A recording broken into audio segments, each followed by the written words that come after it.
হে সদাপ্রভু, আমার ঈশ্বর, আমি তোমাতেই আস্থা রাখি। আমাকে লজ্জিত হতে দিও না। আমার উপর আমার শত্রুদের জয়লাভ করতে দিও না।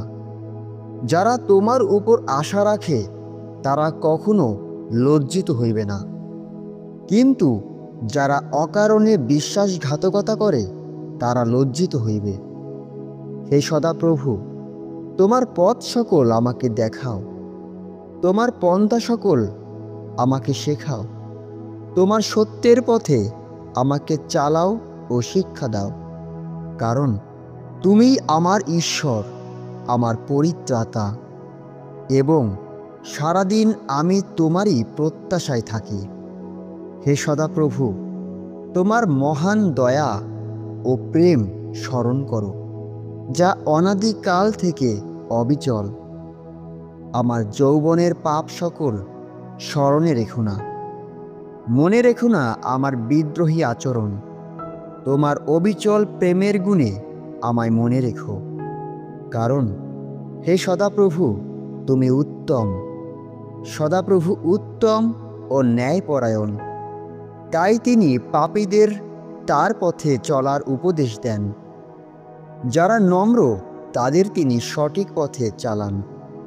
যারা নম্র তাদের তিনি সঠিক পথে চালনা করেন এবং তার পথ তাদের দিকে শিক্ষা দেন।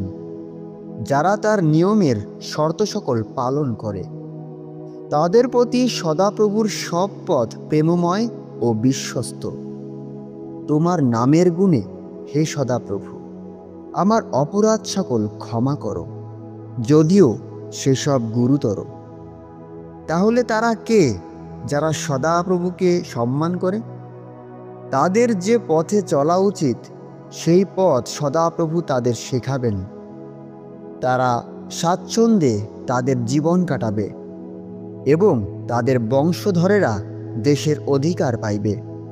যারা তাকে সম্মান করে সদাপ্রভুর গুপ্ত বিষয় তাদের কাছে ব্যক্ত করবেন।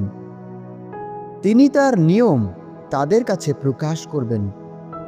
আমার চোখ সর্বদা সদাপ্রভুর দিকে স্থির, কারণ তিনিই কেবল শত্রুদের ফাঁদ থেকে আমায় উদ্ধার করবেন।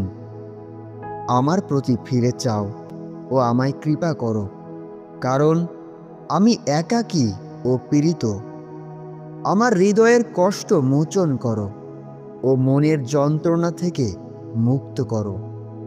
আমার দুর্দশা ও বেদনার প্রতি দৃষ্টিপাত করো এবং আমার সমস্ত পাপ দূর করো।